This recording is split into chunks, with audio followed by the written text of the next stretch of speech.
20ª Genate, são muitos anos de participação aqui e isso me deixa extremamente feliz. Antes de começar a tratar desse assunto, que é um assunto assim bem recente em termos de historicidade, né? Eu não posso deixar de levar em consideração, né, a minha trajetória enquanto historiadora para poder tratar de um assunto que, em termos de história, tem pouquíssimo tempo, né, que ele está, digamos assim, em atuação. Eu não sou estudiosa do afrofuturismo, né? A minha graduação, meu mestrado, eles trataram de outras temáticas, e eu tive o primeiro contato com as narrativas afrofuturistas no ano de 2023, quando eu participei de um Congresso Nacional de História em São Luís do Maranhão. E aí, as coincidências, né? Eu tinha feito a inscrição no minicurso lá de Patrimônio Negro Brasileiro, porque eu eh, estudei muito mais a questão do patrimônio do que qualquer outra temática, né, dentro do ensino de história. E na semana do evento, o meu minicurso de Patrimônio Cultural Negro foi cancelado. E todos os participantes tinham o direito de escolher outro minicurso, já que não teria, né, a realização do que a gente tinha feito a inscrição previamente. E eu achei esse título diferente, né? Não sabia nada, absolutamente nada, nunca tinha escutado falar o que eram narrativas afrofuturistas. E me interessei e disse, vou fazer, né? E foi a partir daí que eu comecei, digamos assim, uma palavra, quem me conhece, né, de longas datas, vai saber que eu sou uma militante da palavra curadoria. Eu me interesso, eu leio, eu vou juntando material, e aí, a partir digamos assim, dessa quantidade de leituras, né, desse volume de leituras que eu vou somando, aí eu digo, bom, eu acho que agora eu já posso, assim, me arriscar, né? Então, eu queria que vocês pensassem, né, se tiver alguém aqui que já estuda essa narrativa afrofuturista, quiser contribuir aqui conosco, pode ficar à vontade, né? Eu não sou a detentora da verdade absoluta, estou engateando ainda, né, nessa questão aí do que é afrofuturismo, mas fico muito feliz de estar trazendo, né, essa temática para a Genate, justamente porque o tema principal da Genate é letramento digital. E aí o afrofuturismo ele dialoga perfeitamente com o uso das novas tecnologias, né, da informação e da comunicação, enfim, dialoga com a BNCC da computação. E antes de projetar os slides, eu comentei com o Rodolfo que eu queria que vocês ouvissem, né, uma escritora de várias narrativas afrofuturistas. Por que eu quero começar com ela? Porque, além de escritora, ela é também pedagoga. Então, ninguém melhor do que uma pedagoga para apresentar o afrofuturismo para a gente, né? Então, vou compartilhar aqui minha tela, só um minuto. O afrofuturismo, a história dele é bem mais estadunidense, porque os Estados Unidos é o país que tem a maior tradição de história de ficção especulativa negra. E aí a ficção especulativa negra é que acaba adentrando o afrofuturismo. Então eu vou explicar. A nomenclatura do afrofuturismo surgiu durante uma entrevista de um pesquisador branco chamado Mark Daly, com 3 personalidades negras, o Samuel Delany, o Greg Tate e a Tricia Rose. Na conversa com essas 3 pessoas sobre a lacuna de pessoas negras na história que costuma se chamar nos Estados Unidos de mainstream, que é o que a gente chama de cânone aqui, é a falta de autores negros, mesmo aqueles mais consagrados, como Octavia Butler e o próprio Samuel Delany, por que eles eram tão pouco comentados? E nessa dinâmica dele explicar o que é essa situação, o que são pessoas negras falando de ficção especulativa, de um outro lugar, da realidade guinense, que é da questão que a gente tem da história do racismo, do documentado, assim como a história negra. O que nós temos é o resultado dessa entrevista, que se chama Back to the Future, é Negro para o Futuro, não é de volta para o futuro, é Negro para o Futuro, por conta da lacuna de pessoas negras nas histórias futuristas, no próprio pensamento de futuro, do que é o futuro da sociedade. E aí o afrofuturismo surgiu através de um comentário do Mark Dery durante esse artigo e pegou. Até porque era um nome que, tipo, eu não sei como é que alguém não disse isso antes, pode-se dizer assim. Então, o afrofuturismo, ele é um movimento estético e político. Então, quando você diz que é um afrofuturista, a gente está lidando com uma mudança de perspectiva. Porque dentro do afrofuturismo, a gente tem a questão da afrocentricidade. A pessoa negra, quando fala que é afrofuturista, ela está lidando com uma mudança de perspectiva que a gente costuma chamar de agência africana. Então, você tem uma mudança de posicionamento social, cultural e psicológico nessa tríade. E o que significa isso? Significa você perceber e pensar o mundo através das suas raízes, daquelas da quais você foi retirado. Então, quando a gente fala na escravidão, não foi só uma fratura ontológica que trouxe pessoas para o continente escravizadas. A gente está falando de uma lacuna social, a gente está falando de formas de sociedade que se perderam, formas de pensar que se perderam, nós estamos falando de um legado roubado, a gente está falando de várias questões. Então, quando a gente fala em ser afrofuturista, a gente está falando de algum modo resgatar essa pessoa negra que não é mais o outro no contexto ocidental. Ela é um eu, e tem que ser respeitada como um eu também. Então, o afrofuturismo, ele tem essa perspectiva, a mudança de posicionamento da pessoa negra quando ela pensa em sociedade, quando ela pensa várias questões. Isso significa ela também trazer para esse pensamento os seus pensadores, Abdias Nascimento, Lélia Gonzalez, Guerreiro Ramos, Sueli Carneiro, todos esses pensadores negros que construíram aí um arcabouço em relação ao pensamento negro, eles vão ser puxados para o afrofuturismo. Porque quando eu falo em afrofuturismo, a gente está falando também o afrofuturismo, ao mesmo tempo, ele é uma perspectiva pan-africanista, ele pode ser visto assim também. Então, a gente está falando de um posicionamento que atravessa a pessoa e atravessa tudo que ela faz. Então, a gente está assumindo um compromisso. E esse compromisso muda a forma como a gente pensa o mundo.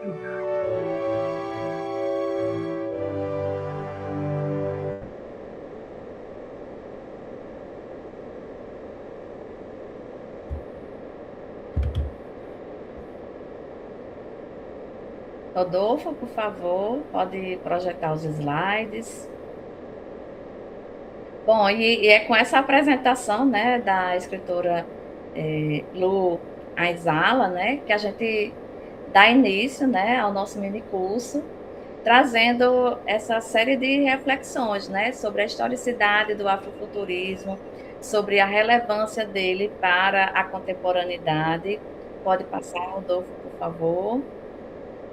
E aí, como falar de historicidade sem trazer o precursor do afrofuturismo? Então, Sun Ra, que viveu entre 1914 e 1993, ele é um músico de jazz nos Estados Unidos, que lança, né, seu álbum Space in the Place, em 1974, e aí, a partir desse álbum, né, começa-se, digamos assim, a se projetar, né, esse movimento, que é um movimento político, é um movimento estético, é um movimento cultural. Ele é um movimento, basicamente, de resistência, né? A resistência a tudo que foi cunhado, né, no sentido de apagamento, de epistemicídio da cultura do povo africano, né, afro-americano, no caso, né, dos Estados Unidos, e afro-brasileiro, no caso do Brasil.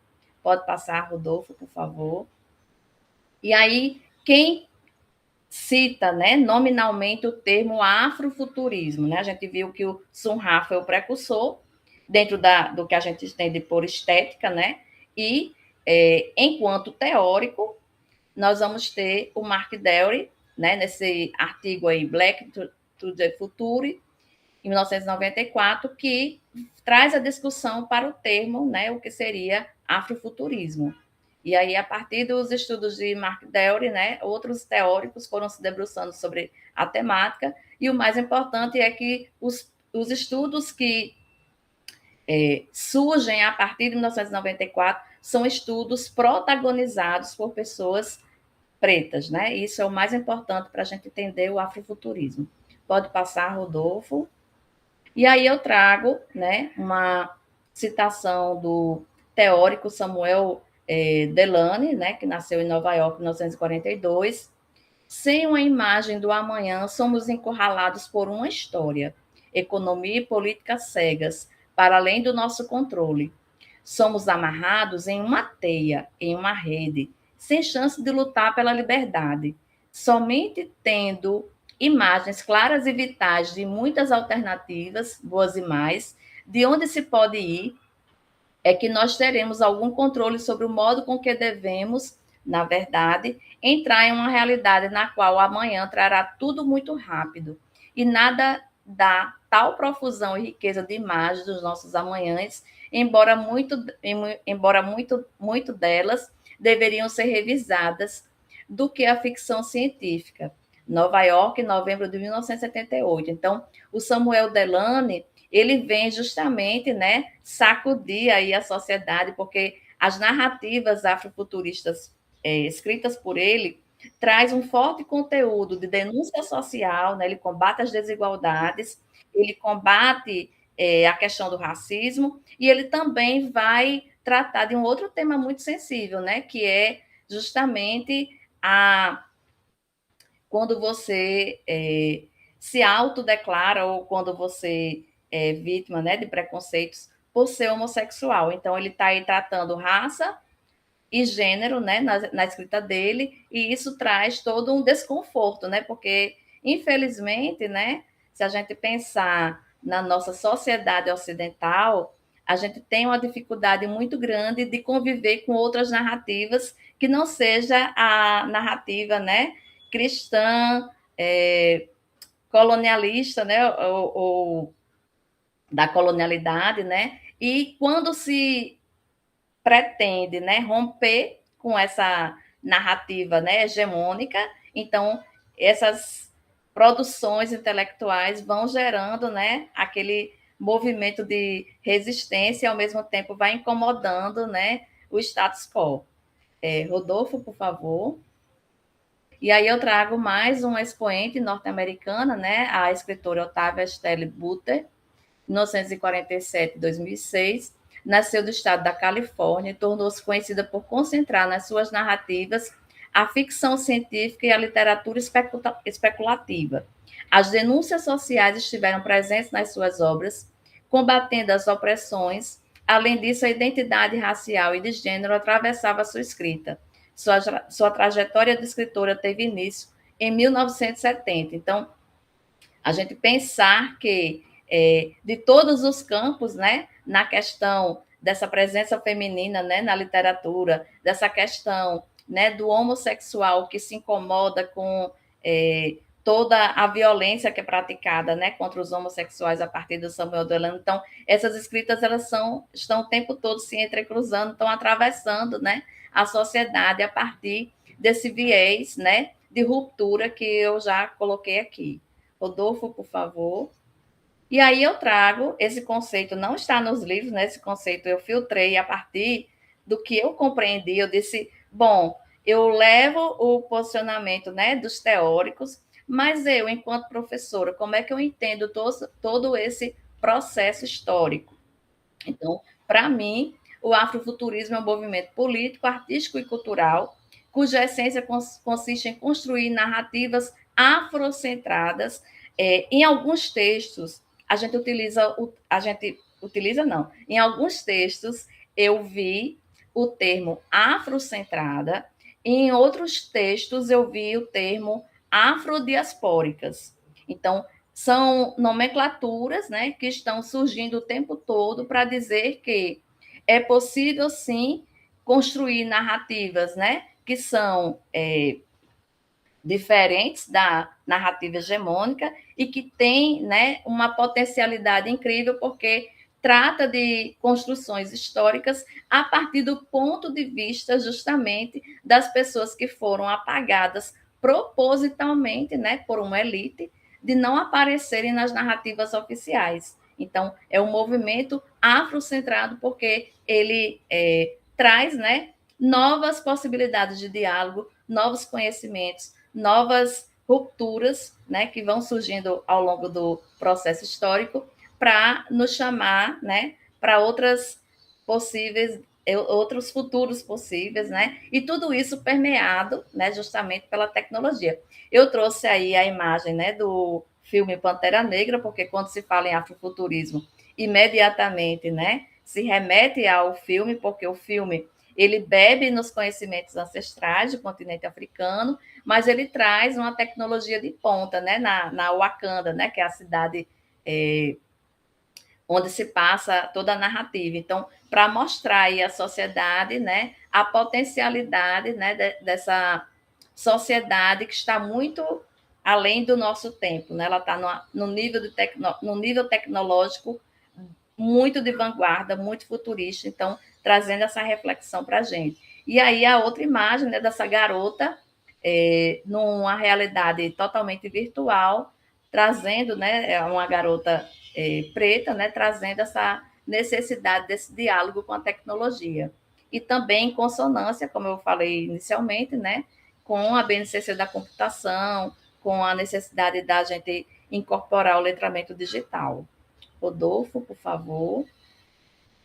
E aí eu trago, né, como objetivo desse mini curso, apresentar as narrativas afrofuturistas em um contexto educativo, possibilitando situações de aprendizagem nas quais os estudantes valorizam os saberes ancestrais africanos, aí a gente volta lá para aquele símbolo Adrinca, né, a Sankofa, é necessário olhar para o passado para que a gente possa construir, né, outras narrativas, outros futuros, outras possibilidades para a gente permitir, né, que essas outras narrativas possam conviver, né, de igual para igual, porque a grande sacada, né, dessa narrativa afrocentrada é isso, é não dizer que a narrativa europeia é a mais importante e a afrocentrada está em segundo plano. Não.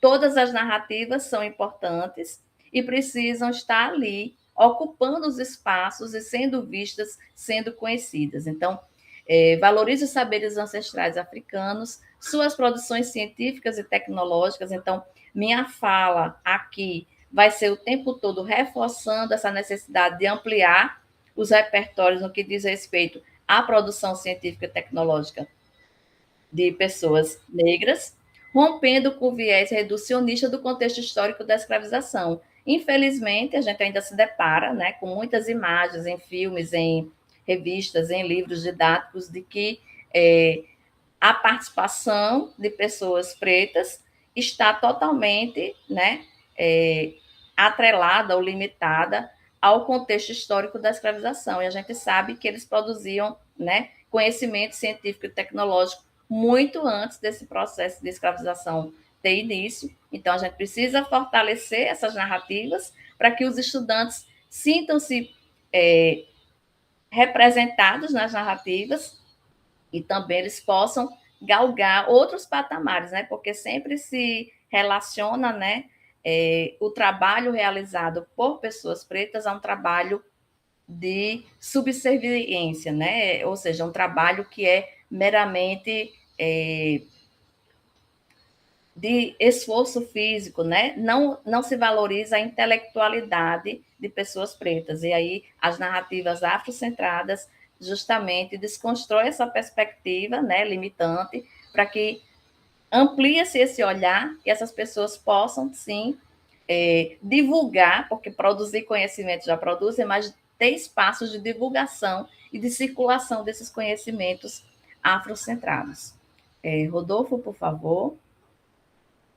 E aí eu trago, né, alguns dos nomes que estão, vou dizer aqui um termo, né, bem popular, na crista da onda, ou seja, pessoas que estão produzindo esse conhecimento a partir dessas perspectivas afrocentradas, a partir também de narrativas afrofuturistas. Então, o Valdson Gomes de Souza, ele publicou, né, em 2024, esse livro, essa obra chamada 23 Minutos. Quem não leu ainda, eu recomendo. É uma obra literária espetacular, né? É a história de um adolescente que ele vive uma situação totalmente ficcional na perspectiva do que é realidade, do que é ficção. Então, ele vive uma situação de violência, e uma violência que se repete, né? E ele precisa voltar no passado para poder desvendar, né, esse mistério. E é um livro de suspense, mas um livro de suspense que prende o leitor até o último minuto. Enquanto eu não concluí essa leitura, eu não sosseguei. Então, é uma narrativa extremamente relevante, não é adequada para sexto, sétimo e oitavo ano. Quem tiver a oportunidade, né, de fazer alguma cópia ou trabalhar com ensino fundamental, de preferência com nono ano, né, ou ensino médio, porque tem algumas partes, né, que tratam de temas sensíveis e pode ser que gere, né, algum desconforto nos estudantes. E aí nós temos também a obra, né, de Ale Santos, Rastros de Resistência. Por que eu selecionei apenas alguns livros e não falei aqui de todos os livros desses autores? Porque eu estou querendo mostrar para vocês quando eles começam a produção. Então, o Valdo Gomes ele já tinha defendido uma dissertação, mas a obra literária dele sai em 2024. Então, anteriormente à obra, ele já tinha publicado a dissertação dele sobre afrofuturismo. O Ale Santos, ele desempenha uma série de atividades nesse sentido de fazer valer, né, o afrofuturismo. Ele não está só no campo da literatura, ele também está atuando como roteirista, ele está atuando, né, como participando de podcast. Então, assim, ele é aquela pessoa que está realmente defendendo essa bandeira em todos os meios onde ele possa, né, participar e ter direito, né, a demonstrar a importância dessas narrativas afrofuturistas para a contemporaneidade. O Fábio Cabral, ele não somente se dedicou às narrativas afrofuturistas, né? Ele não só é escritor, como ele também é um intelectual do afrofuturismo, então ele escreve artigos científicos sobre esse tema. A Kênia Freitas, ela é professora de cinema e audiovisual da Universidade Federal de Sergipe. Ela também é pesquisadora do tema, né, do afrofuturismo, afrofabulação e fabulação crítica. A Kênia Freitas, além de atuar como pesquisadora e produzir artigos científicos, ela também é curadora, né, de material audiovisual e também para cinema. Então, ela está acompanhando toda essa produção, né, de materiais voltados para o afrofuturismo nesse campo aí dessa linguagem do cinema e do audiovisual. A Lu Aizala, né, que eu comecei a apresentação com o depoimento dela, né?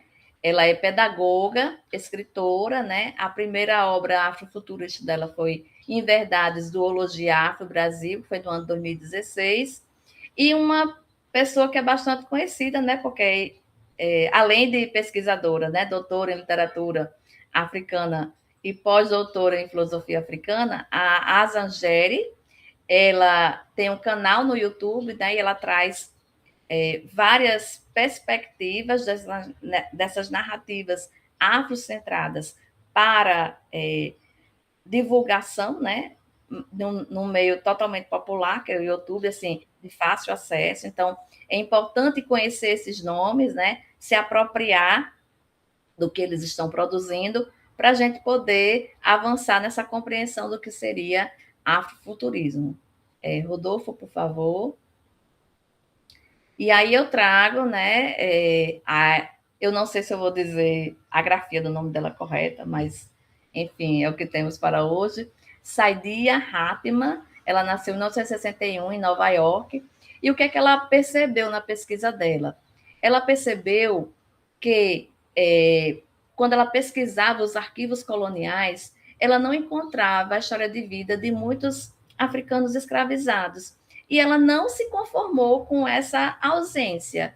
Ela percebeu que ela poderia conciliar as informações que estavam lacunais, digamos assim, essas informações que não estavam trazendo de fato, né, a história de vida dessas pessoas, e ela juntou a história enquanto, né, ciência com a fabulação crítica, que é justamente, né, ela vai questionando as fontes, ela vai criando narrativas a partir do que já está posto, né, que é a fonte histórica, né, só para entrar aqui na minha área de atuação. A fonte histórica ela não traz respostas para a gente, né? A fonte histórica ela só passa a ter sentido, né, nas nossas narrativas quando a gente começa a questionar essas fontes, e ela começou a questionar essas fontes e também trazendo, né, esse estilo literário que é a fabulação crítica. Então, os textos dela, né, trazem essa perspectiva que ela inclusive cunhou um termo, né, que ela diz que ela produz a sobrevida da escravização. Ou seja, ela preenche os vazios a partir, né, de considerações, de perguntas, de considerações críticas que ela vai construindo, né, ao longo das narrativas dela. A Morena Mariá, que é idealizadora da plataforma e podcast Afrofuturo. Morena Mariá, os autores brasileiros eu acabei não colocando onde nasceu, porque eu quis dar essa contextualização mais nos autores norte-americanos. Morena Mariá é aqui do Brasil, não estou lembrando exatamente agora qual cidade que ela nasceu, mas ela produz conteúdo, né, voltado para o afrofuturismo a partir de um site, né, que é essa plataforma, e do podcast que ela apresenta. Isaica dos Santos, que é engenheira de prompt, multiartista, cientista de dados, ficcionista e pesquisadora. Ela tem participação em vários sites também, publicando artigos falando sobre o afrofuturismo. Ela também ela atua dentro do hip hop, então as letras, né, dos hip hops também composto por ela trata dessa questão do afrofuturismo, então ela está ali, né, na trincheira, né? Eu vou utilizar esse termo, trincheira, lutando de todas as formas possíveis e imagináveis para que essa narrativa afrofuturista, né, seja conhecida em vários campos, né, do saber, não somente, né, na questão científica, mas também a partir da arte e da estética. Pode passar, Rodolfo. Eu não vou exibir o vídeo, né? Eu só trouxe aí como referência para vocês, né? Outra perspectiva de afrofuturismo, justamente reforçando a questão, né, afrocentrada das narrativas. Pode passar, Rodolfo. E aí, alguns pilares que eu fui selecionando a partir das leituras. Nós temos aí quais são os pilares das narrativas afrofuturistas? A gente tem a ancestralidade, essa valorização do saber, né? A partir do contexto histórico das pessoas que nos antecederam. Então, a ancestralidade africana sendo valorizada e sempre evidenciada nas narrativas. Narrativas afrodiaspóricas, né? Só para retomar aqui esse conceito, a gente chama afrodiaspórica porque a gente compreende, né, que o contexto histórico da captura, né, de africanos lá no continente africano remeteu à diáspora, né, a gente chama isso de afrodiáspora, né, e essas narrativas afrodiaspóricas, elas estão presentes em várias obras, né, ficcionais, fazendo essa retomada da vida livre, né, que eles tinham, desses saberes ancestrais, com a perspectiva do trabalho compulsório, né? Assim, é uma ida e uma volta no tempo, porque eles trazem como era essa vida em liberdade e depois se apresenta, né, a questão das violências praticadas, né, a partir desse processo de escravização. Então, é um constante ir e vir para poder trazer, né, essa perspectiva aí do que era o continente africano antes do contexto da escravização. E tudo isso permeado, como eu falei, né, pela tecnologia, pela necessidade desse diálogo, né, com a tecnocultura, com a ficção científica, com o cyberpunk, são todos estilos que acompanham as narrativas afrofuturistas. E a gente não pode esquecer, né, que todos eles, né, estão fundamentados nessa liberdade de autoria, né, na autonomia, no empoderamento ou valorização das pessoas pretas, no protagonismo negro, tudo isso vai, né, instigando as pessoas a publicarem seus trabalhos e a divulgar esse trabalho também nas redes sociais e fazer com que essa narrativa alcance o maior número possível de pessoas. E sempre essa questão do futuro possível, né? Da necessidade de mostrar que a gente não pode ficar, né, preso no passado e que a gente pode transformar, né, a realidade. Esse futuro possível é justamente as rupturas, né? A necessidade de criar outras realidades diferentes do que foi posto, né, por uma elite colonial no passado. Pode passar, Rodolfo, por favor.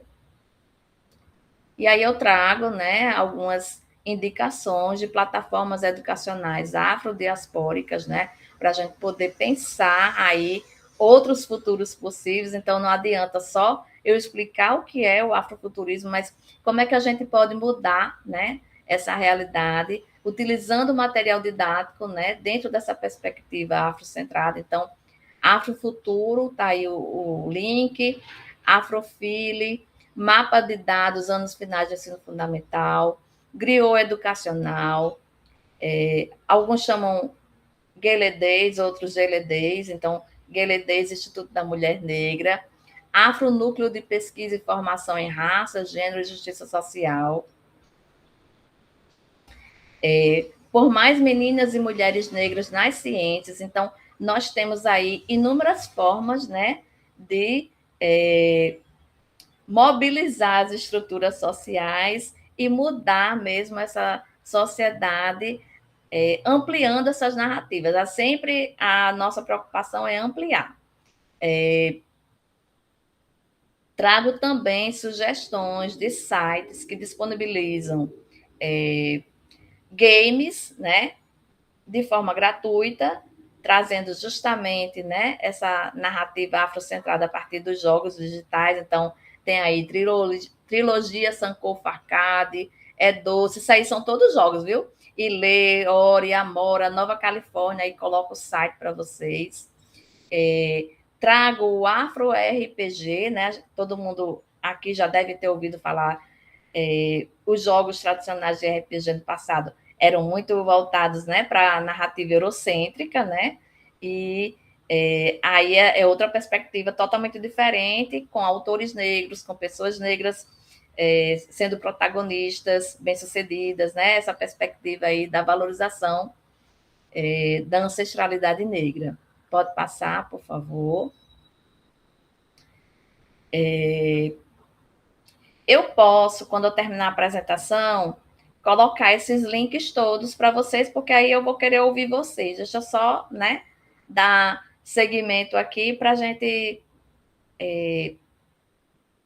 poder passar por tudo aquilo que eu selecionei, para que vocês possam conhecer um pouquinho mais sobre as possibilidades pedagógicas.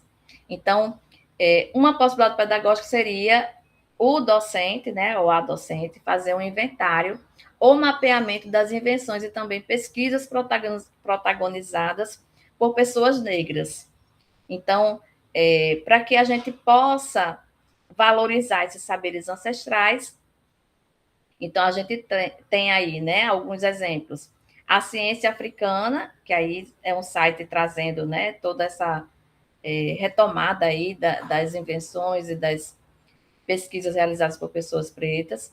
Afronautas, Projeto Espacial Negro, que é justamente trazendo o primeiro astronauta negro, que isso não vem nos livros de história, infelizmente, né? E aí a gente tem que pesquisar fora a parte para descobrir. Tecnologias ancestrais africanas, né? Aí o Opera Mundi traz um artigo sobre isso.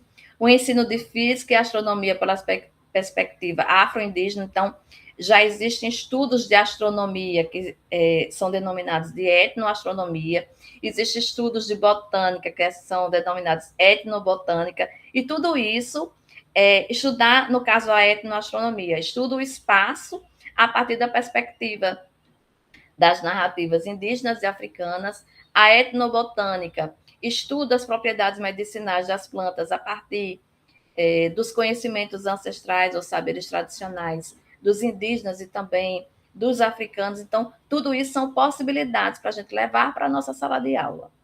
Pode passar, Rodolfo. 23 cientistas negros que você precisa conhecer. Isso aí, esse material aí que eu fiz, é justamente o que a gente chama de curadoria, né? Eu vou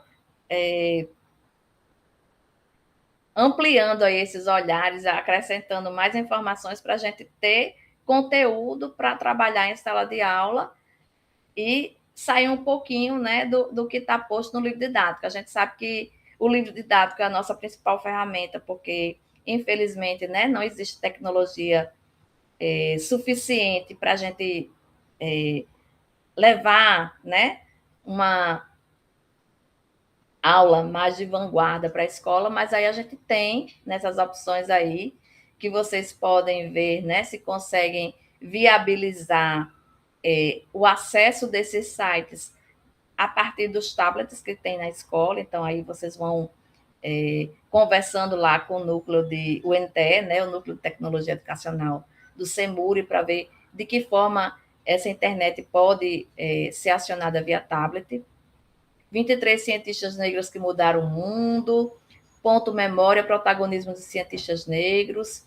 Veja quais são as invenções africanas que têm mudado o mundo. Então, sempre valorizando essa questão da tecnologia produzida por pessoas pretas. Então, é importantíssimo isso, essa valorização de que existe conhecimento científico.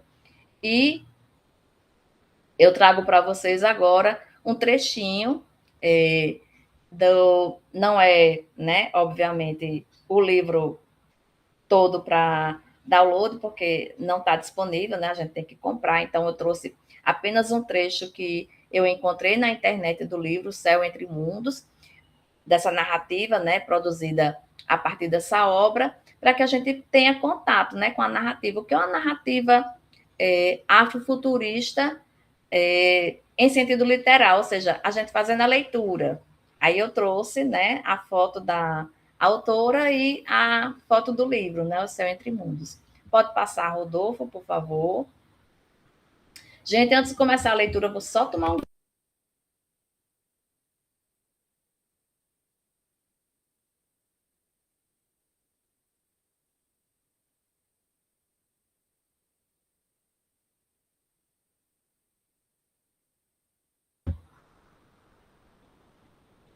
Então vamos lá, começar a leitura. O Céu Entre Mundos, da escritora Sandra Menezes. A Lapa 273 trafegava silenciosa em altíssima velocidade, quando a voz híbrida e metálica de uma máquina anunciou que continuávamos no modo invisível. Isso me deixou intrigada. A placa indicava que a nave era originária da Terra, e a partir da descoberta de Wangari, aquela rota interplanetária se mantinha ativa com viagens periódicas. Por que motivo, então, o comandante estaria trafegando no modo de camuflagem? Investigo toda a área do quarto procurando respostas. E penso no que me teria impedido de correr para a porta da saída, mesmo tendo ouvido a contagem regressiva aos 5 minutos antes do fechamento total da nave. Era tempo suficiente para que eu pulasse e achasse outro lugar para me esconder lá fora. Em vez disso, vesti o traje espacial e me mantive agarrada àquelas barras. Percebo em mim uma ligeira confusão mental e o corpo tomado por sensações desconhecidas que me fazem tremer. Pode passar, Rodolfo. Apesar de tudo, mantenho o controle sobre os meus pensamentos e ações. A lógica me diz que não conseguirei fazer toda a viagem como um fantasma e que é preciso ter coragem. Então, decido sair do alojamento, me lanço no tubo em estado de flutuação, alcanço um andar superior e me deparo com 3 astronautas posicionados diante dos painéis digitais na sala de comando. Eles me olham e não se surpreendem com a minha presença. Um deles pede que eu siga as instruções sonoras. Eles já sabiam que estava com a viajante clandestina. De novo, meus sentidos entraram em alerta máximo. Com o coração batendo acelerado, tentei controlar a respiração, mas estava apavorada. O que eram aquelas pessoas e o que faziam secretamente em um hangar? O que poderia acontecer comigo naquela nave? Isso aí é um trecho, né, da narrativa futurista para que a gente possa, né, se familiarizar com a escrita dessas narrativas e da relevância de se trabalhar elas, né, em sala de aula. E aí eu trago vídeos, né, que também ampliam essas narrativas, né? A gente viu aí a parte da literatura, mas a gente pode também, né, exibir esses vídeos em sala de aula e fazer com que esses estudantes se apropriem desses conhecimentos. Então, uma visão decolonial dos conhecimentos científicos da autora, né? Ela é cientista e escritora, Katemari Rosa, por mais mulheres negras nas ciências, a partir da perspectiva de Gabriele Moreira. A África é o berço da ciência e da tecnologia, pela pesquisadora Camila Albino. Epistemologia e filosofia queméticas, o futuro é negro e africano e ancestral. História ambiental negra e o legado das populações afrodiaspóricas na Mata Atlântica. Então, são várias perspectivas aí, né, de pesquisas científicas que estão disponíveis para que a gente possa, né, assistir o vídeo enquanto docente e se apropriar desse conhecimento, fazer recortes que a gente sabe, né, que os estudantes não conseguem assistir vídeos, né, com mais de 2 minutos, a gente sabe das especificidades, né, das novas gerações que estão surgindo. Então, a gente pode fazer o recorte desses vídeos, levá-los para a sala de aula, né, assistir como se fosse webséries, enfim, a gente tem outras ferramentas aí para serem, né, utilizadas sem precisar passar o vídeo na íntegra. E aí eu trago esse conto que está disponível na internet, né? Crianças Vermelhas, da pedagoga, né? Da professora que iniciou, né? A apresentação, eu recorri, né? O depoimento dela falando sobre a historicidade do afrofuturismo. Então, nesse livro, Sankofia, breves histórias sobre o afrofuturismo, tem esse conto chamado Crianças Vermelhas, que eu não vou ler agora, né? Mas que vocês vão ter acesso depois. Eu estou pensando em fazer o seguinte: eu vou colocar essa apresentação numa pasta que eu já tenho, chamada Afrofuturismo, e aí vocês vão ter acesso não somente à apresentação que eu estou disponibilizando aqui, mas também a todas as obras em PDF, né, que eu fiz a curadoria e coloquei lá. Então, dessa forma, vocês vão ter acesso ao conhecimento, fica, né, facilita a vida de vocês. E aí as nossas referências, né? Afrofuturismo, revista Ponto Virgulina, né, que traz justamente um estudo especificamente sobre esses autores que eu falei aí, norte-americanos. A revista Ponto Virgulina ele vai dar maior destaque a esses autores. Nós temos aí esse trabalho, né, que é uma dissertação de Carolina Risoli Barbosa, Igor Christian Silva, que não, a dissertação é a terceira, eu confundi aqui. A Carolina Barbosa e o Igor Christian, eles fizeram uma HQ que está disponível para download, né, pelo site lá da Educapes, que trata de uma narrativa futurista. E eu trago também essa contribuição aí da nova escola. Essa da nova escola já foi desse ano, né? Ela traz as possibilidades pedagógicas do afrofuturismo na escola, e vocês podem acessar no site da própria nova escola. Tem mais alguma coisa aí, Rodolfo? Tem, pronto. Agora vem a dissertação que eu estava, né, bem à frente, falando da dissertação, sem a dissertação estar na minha frente. É, Tayana Ívia da Costa e Silva Pereira escreveu essa dissertação. Mulheres pensando afrofuturos, fabulações, movimentos e sentido, dissertação apresentada ao programa de pós-graduação da Universidade Federal Fluminense como requisito parcial para obtenção do título de mestre em cultura e territorialidades. Então, essa dissertação foi defendida no Rio de Janeiro, em 2022, e ela traz, né, essa necessidade do empoderamento das mulheres, né, à frente desse progresso, né, científico e tecnológico. E o que eu já citei aqui, Waldson Gomes Souza, né, que ele escreve a dissertação Afrofuturismo, o futuro ancestral na literatura brasileira contemporânea, dissertação apresentada ao programa de pós-graduação da Universidade de Brasília, como requisito parcial para a obtenção do título de mestre. Então, vocês têm todas essas referências aí que são extremamente importantes. E enquanto eu escuto vocês, né, Rodolfo pode ir lendo as mensagens no chat, eu vou anexar essa apresentação lá na minha pasta e vou já colocar o link da pasta aqui para vocês, certo?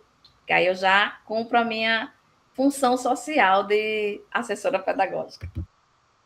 Bem, gente, a gente agradece a professora Alessandra por essa apresentação, né, tão importante, tão necessária para a nossa formação enquanto professor, enquanto cidadão, né? A gente realmente aprender mais sobre o tema. E, a partir desse momento, a gente deixa aberto para vocês poderem falar com a Alessandra, tirar as dúvidas. Pode levantar, tem um botãozinho de levantar a mão, vocês podem ficar à vontade, tá? A lista de frequência, a gente vai estar disponibilizando daqui a alguns minutos, tá bom? Temos alguns minutos ainda. O momento da gente ter essa interação entre os participantes, entre a professora Alessandra. Professora Viviane, pode falar, professora. Olá, boa tarde. Primeiro, eu queria parabenizar, né, a temática do curso. Eu fiquei muito feliz quando eu vi essa temática sendo abordada. É algo que eu venho estudando já desde a da graduação, desde o TCC, né? Porém, eu não me aprofundei tanto no afrofuturismo. E aí, eu acho que veio mesmo a somar no que eu estava pensando. Para esse ano, já vinha pensando de fazer um trabalho em projetos usando o Pequeno Príncipe Preto. Então, dentro do mini curso, já fui refletindo várias coisas, né, que foram somando para a prática do que eu queria com as crianças. Eu tenho um desafio, porque eu sou professora inicialmente do fundamental e agora estou na educação infantil, né? Então, eu queria também pedir, caso ela tenha materiais referenciados para a educação infantil também, que tratem desses assuntos, né? Tragam para a gente e coloque também na pasta, se possível, né? Eu venho trabalhando com esse tema há algum tempo, eu venho fazendo também alguns jogos sobre isso, trabalho com jogos, então me interessei pelo RPG. A gente já fez um RPG com as crianças também sobre isso, porque a Bárbara, a Karine, ela tem um livro que fala de invenções, né, de cientistas negros, e também tem o Diop, que é um livro que ele é todo em inglês, mas tem a tradução, que fala que de África veio tudo, né? Então, já dentro do TCC, a gente vem trazendo essas pesquisas de África e dos povos originários, que eu quero muito trazer isso para as crianças na educação infantil, já de pequenininhos, porque eu sinto falta, sabe? A gente ainda vê na escola se resumir a menina bonita do laço de fita, né? E eu fico triste, mas, ao mesmo tempo, eu fico feliz de a gente ter esse espaço para discussão. Quando você me traz todas essas referências negras, eu fico exatamente assim, em êxtase, porque os cursos que eu fiz trazem referências, trazem livros infantis, mas trazem muitas referências brancas. E aí eu me pergunto do quanto é que a gente avança nessa discussão que é lei, inclusive, ela não está restrita apenas ao Dia da Consciência Negra, né? Mas aí eu sinto que a gente não avança. A gente não avança. Eu fiquei feliz demais. Eu vou me aprofundar um pouco no afrofuturismo para somar com os meus conhecimentos. E tenho certeza que dentro da educação infantil, já com esse mini curso, já tive várias ideias, né? Vou unir com o Pequeno Príncipe Preto para poder trazer um bom trabalho. Quem sabe depois a gente conversa sobre isso. Eu estou aqui cheia de ideias e muito obrigada pelo conhecimento compartilhado. Muito obrigada, Viviane, pelas suas palavras. Eu fico até assim emocionada porque eu acho que ninguém sabe nada sozinho, né? A gente sabe justamente quando a gente troca. E infelizmente, deixa eu dar uma notícia ruim para você. Eu não tenho nada para crianças, porque como eu falei, minha formação é história. Eu trabalhei minha vida toda com ensino fundamental, né, anos finais. Então, não tenho material lúdico para crianças, e principalmente dentro dessa perspectiva que é tão recente, tão nova, né? Como eu disse para vocês no início da minha fala, eu tomei conhecimento com as narrativas afrofuturistas em 2023, por um acaso, né? Porque eu não fui decidida a fazer esse mini curso, cheguei lá, o título me chamou a atenção e eu fui, e a partir daí eu fui fazendo a minha curadoria e pronto, né? Já coloquei aí o link da pasta para vocês, incluso já com essa apresentação de hoje, porque eu sei que vai facilitar muito a vida, né, no planejamento de vocês. E dizer que eu estou à disposição, né? Sou assessora do ensino fundamental, né, do DEF, trabalho junto com Rodolfo, Shirlane e Sara e a professora Adriana na perspectiva da educação antirracista. Então, o que vocês precisarem da gente, né? Nós temos disponibilidade para fazer esse trabalho de acompanhamento e é isso. Agradecer demais as suas palavras. Muito importante esse feedback. Professora Maria José também quer falar com a professora Alessandra.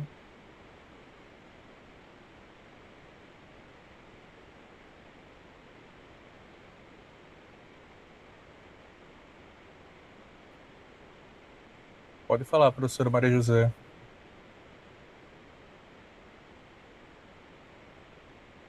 Olá, boa tarde.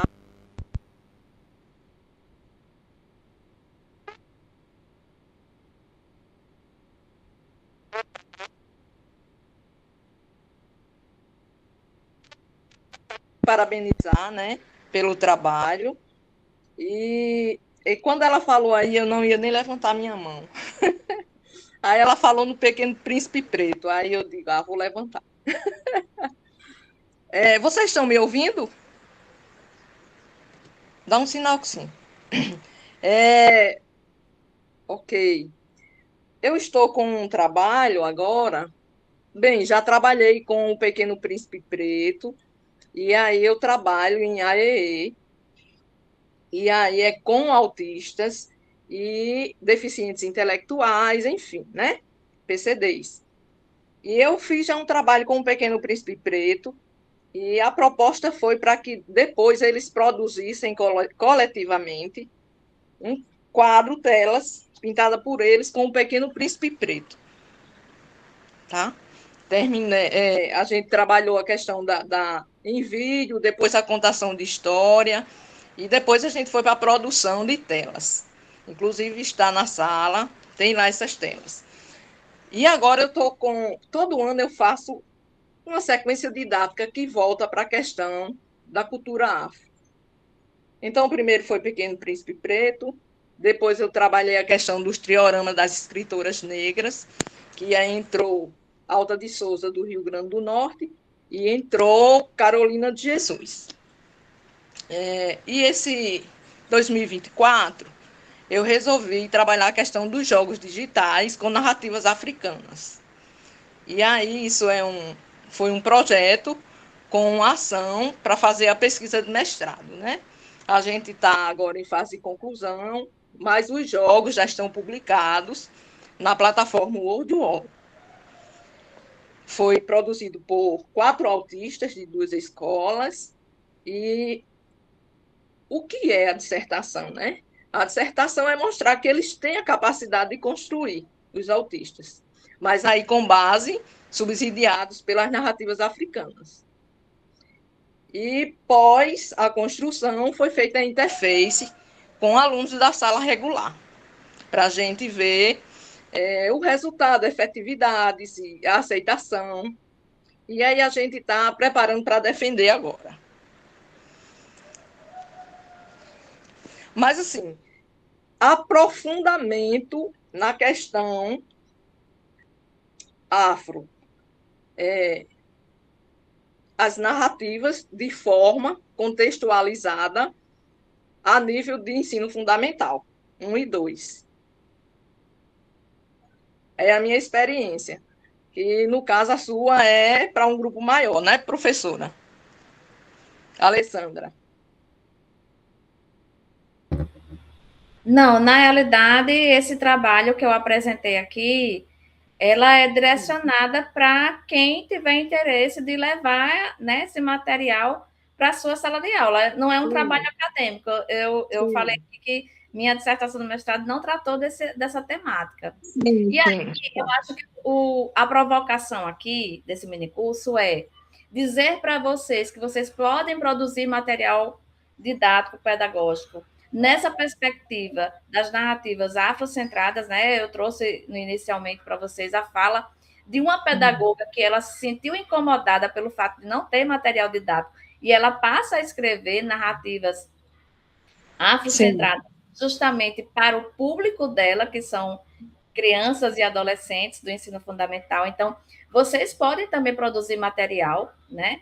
E produzir jogos, enfim, o universo aí é bastante amplo e que vocês são capazes. Acho que a gente não pode esquecer nunca, né, dessa questão do professor enquanto intelectual, né? Por que eu me habilitei a ministrar esse mini curso? Inclusive, eu escutei uma crítica, né? Uma pessoa chegou para mim e fez: e tu vai falar de uma temática que ninguém sabe nem o que é. As pessoas não vão. Olha, veja bem, Alessandra, eu estou com jogos digitais e tem também a oficina no mesmo horário dessa. E eu digo, porque assim, o foco principal são as produções dos jogos, claro, subsidiado por narrativas africanas. Eu digo, mas assim, é tão forte, porque aí tem a questão de você também, pele e tudo mais, né? Questão dos preconceitos, enfim. E aí eu digo, não, eu vou para narrativas africanas.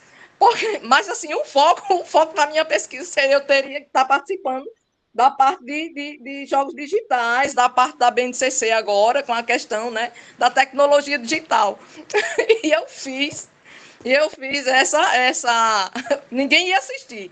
E eu, enquanto pesquisadora, para estar lá, eu estou aqui, para você ver como é. Mas, assim, a questão da produção de quadrinhos que eu vi aí, que você colocou, eu digo interessante, porque a Alta de Souza, no Triorama, e a Carolina de Jesus, eu produzi uma... Eu produzi, não, eles produziram. Eu só medio, né? Faço a mediação. Eles produziram a história em quadrinho pelo Canvas, no Canvas, usando o Canvas. Aí eu já vi que você tinha uma proposta aí, eu acho que é a dissertação, né? Que tem uma produção de história em quadrinho. Eu já vou dar uma olhada lá melhor, porque a gente vai procurar aprimorar, né, o que a gente já faz. Mas, assim, é como você disse, a proposta de narrativas africanas, de cultura afro, de educação antirracista, a gente vê que não é usado fora, agora eu vou falar enquanto professora de 30 anos de sala de aula de escolas, né, mais de 30, a não ser na Semana da Consciência Negra ou simplesmente só naquele dia. Por isso que a questão da proposta dos jogos é para que ele possa usar a qualquer momento. E assim, você fazer o interface com a sala regular é exatamente para promover esse momento de dizer, não, a gente não vai trabalhar aqui só em novembro. Eu trabalhei em novembro, trabalhei com a turma em abril, quando foi na Semana do Autismo. Eu trabalhei em outubro para fazer a interface. Então, assim, não se delimitou só ao Dia da Consciência Negra, que é o que a gente geralmente vê, percebe? Então, os jogos é exatamente para a gente estar saindo dessa zona de conforto e a gente está promovendo outros momentos, em outros, sem ser data, sem estar apegado à data. Está promovendo para que o aluno possa estar fazendo participando dessa atividade a qualquer momento do ano. É só o professor organizar e tratar das narrativas. Pronto, eu trabalhei com a história O Amigo do Rei, a história da boneca Baumbi, e aí fiz a oficina com eles. A questão, até a questão da poesia, trabalhando sobre o cabelo, o tipo de cabelo, que é com o Manuel Cavalcante, também trabalhei, para que eles pudessem produzir os jogos a partir desse trabalho, entende? Dessas narrativas. E aí deu certo. Bem, a gente está comprovando que deu certo, né? A gente está aí fazendo análise dos gráficos de quem participou do Interface e está vendo que deu certo. Mas ainda estou em fase final. Estou aqui, parei só para isso. É isso aí. Excelente, Maria José, sua fala. Eu amei, porque apresentou muitas dicas para a gente que tem esse norte, quer ter esse norte na prática, entende? Muito obrigada, Maria José, pela sua contribuição. E isso é extremamente importante que você falou, né? A gente tem que reforçar aqui, trabalhar a temática, né, da educação antirracista não é trabalhar em abril ou em novembro, né? A educação antirracista ela tem que ser trabalhada ao longo do ano todo, e a gente já fez inúmeras falas, né, nas unidades de ensino, reforçando que você pode sim agregar a BNCC aspectos, né? Vou dar um exemplo aqui, não sei se tem alguém, né, professor de matemática, na hora que for trabalhar gráficos, né, simplesmente pode pegar situações de violência praticada, né, contra jovens negros, falar sobre o genocídio negro. Então, assim, você pode pegar dados estatísticos para trabalhar gráficos, mas utilizando temáticas sociais, né? A gente precisa fazer essa conexão entre aquilo que está no currículo prescrito, né? A gente jamais, enquanto Secretaria Municipal de Educação, a gente vai dizer rasgue a BNCC, faça uma fogueira, porque a gente vai se igualar aos seguidores de Hitler, né? Jamais a gente vai dizer isso. Mas a gente pode sim, né, conciliar as duas coisas. A gente pode pegar o currículo prescrito e adaptar, né, para situações que hoje em dia, né, está muito em evidência, né, esse campo aí do saber, que é você valorizar a territorialidade. O que é você valorizar a territorialidade? É partir, né, do senso comum, aquilo que Paulo Freire já tinha dito para a gente inúmeras vezes, né? Eu que conheço Paulo Freire desde 94, foi quando eu fiz o meu magistério no Kennedy, então, assim, é uma literatura que eu estava em contato sempre, e a gente está sempre retomando, né, essa referência tão importante para nós, educadores, de que é possível, sim, né, partir do olhar da criança para poder estar ampliando, né, esse conhecimento. Ai, Aline, estou vendo que você está aí, que bom, muito bom ter você aqui. Obrigada, tá? Fiz minha contribuição. A professora Joyce também levantou a mão, pode ficar à vontade. Olá, boa tarde. Estão conseguindo me ouvir bem? Certo. Eu gostaria de iniciar a minha fala, primeiramente, parabenizando a professora Alessandra. Essa é uma temática que eu acredito que deveria ser obrigatório, um minicurso obrigatório, né, em todas as unidades de ensino. Eu sou professora de ensino religioso e trabalho muito essa questão dentro das minhas aulas. Inclusive, eu gostaria até de relatar um episódio que me ocorreu no ano passado, que eu estava trabalhando a questão das festividades com os meus alunos. E aí um professor de artes, que ele tinha uma aula logo em seguida minha, ele entrou na sala, uma sala de terceiro ano do Fundamental 1. E aí, no horário do intervalo, ele chegou para mim e falou assim: professora, a senhora estava trabalhando sobre Iemanjá com os alunos do terceiro ano? Aí eu disse: estava, eu trabalho essas temáticas com os meus alunos do primeiro ao 5º ano. E, professor, a gente deve fazer esse trabalho e começar a fazer esse trabalho aqui e agora, né? Nos anos iniciais, porque essas crianças, elas precisam ter acesso a esse conhecimento. E é lei. A gente não pode ter medo de falar sobre isso na sala de aula. Claro, com todo respeito, e o professor deve saber trabalhar essas temáticas. Aí ele disse, professora, porque eu passei por uma situação em uma escola que eu fui tentar trabalhar nessas questões das religiões de matriz africana, e aí eu fui perseguido, fui atacado, e aí hoje eu trabalho isso com muito cuidado dentro da minha sala de aula. Aí eu falei, pois é, justamente por isso a gente deve começar desde dos primeiros anos a se trabalhar essa temática, é uma temática que nós estamos respaldados por lei a trabalhar, né? Então eu gostaria, assim, de parabenizar de verdade a professora pela temática. Vou acessar esse material, né, que vai ser disponibilizado. E, professora, você comentou, fez um comentário bastante interessante, né? Você falou que essas temáticas não vêm nos livros de história. E para nós do ensino religioso, que nem temos livro, né? Onde nós vamos buscar esse material? Onde nós vamos pegar? Então, eu gostaria de agradecer pela partilha, né? E dizer que, novamente, reforçar que esse minicurso deveria ser obrigatório, né, para todos os professores de todas as unidades de ensino. Parabéns. Muito obrigada, Joyce, né? Eu me sinto assim muito satisfeita, né? E feliz com a devolutiva de vocês. E dizer também algo que eu acho que é importante, né? A Adriana vem desenvolvendo, né, um trabalho de educação antirracista desde 2022. Eu me somei a ela em 2023. E em 2023 a gente teve a oportunidade de trabalhar em uma escola de anos iniciais, cuja o tema, né, da amostra literária foi justamente educação para as relações étnico-raciais.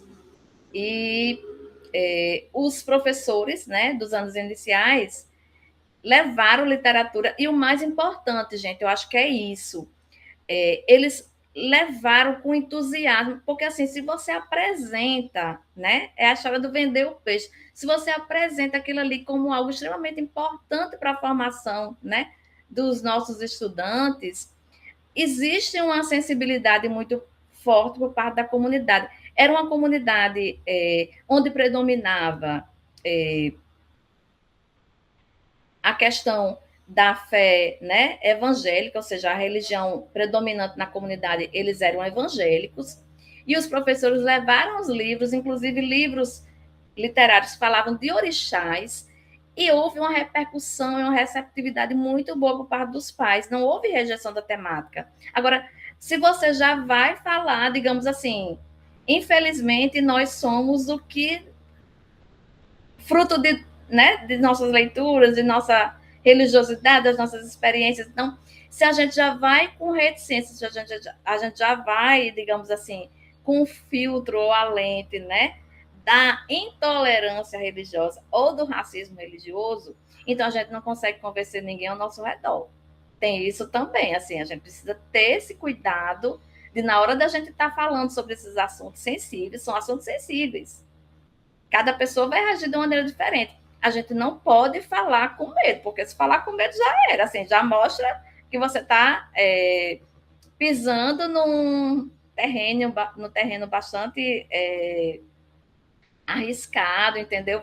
Que você não tem segurança ali naquela temática. E pronto, eu acho que isso já, digamos assim, provoca uma reação ofensiva por parte do outro lado. E eu fiquei muito emocionada quando eu vi o resultado da mostra literária, né? A gente foi primeiro, fez a formação com os professores, depois a gente teve a oportunidade de ver, né, a devolutiva das crianças, junto com, né, acompanhada pelos professores. Então, trabalhos muito fantásticos, né? Trabalhos muito bons mesmo. Então, isso significa, né, que houve uma integração entre saberes escolarizados e família. A família abraçou a temática, né? E o mais importante que Joyce falou, gente, a gente não pode ter medo de falar. O nosso trabalho docente, ele é viabilizado por uma lei. O que é que diz as duas leis, a 10.639, a 11.645? é obrigatório em todo o currículo brasileiro a inserção de história e cultura africana e indígena. Então, como é que a gente sabe da lei, né, e ignora? A gente não sabe que é obrigatório trabalhar BNCC em sala de aula? Na BNCC, nós também temos, né, inúmeros componentes curriculares, eu sei disso porque a gente fez formação, eu e a Adriana fizemos formação com educação física, com história e geografia, com língua portuguesa, com ciência da natureza. Existe já isso no currículo oficial, né, a inserção de temáticas relacionadas à história e cultura africana e indígena. Então, se o currículo oficial nos dá esse espaço, a gente tem que se apropriar desse currículo e defender a presença, né, desses conteúdos, dessas temáticas no nosso dia a dia, na nossa sala de aula, no nosso chão da escola. Né? Eu sempre gosto de dizer que nós temos o currículo prescrito, que é a BNCC, nós temos o currículo em ação, que é justamente essas sugestões aí que eu estou trazendo para vocês, né, na apresentação, de incorporar nessas narrativas afrocentradas ou afrodiaspóricas nesse currículo em movimento. É um currículo que ele está o tempo todo se atualizando a partir do conhecimento que a gente adquire na prática, né? Então, existe essa formação teórica que a gente tem e existe esse conhecimento que ele vai se sistematizando a partir da nossa própria experiência docente. A gente não pode esquecer desse detalhe.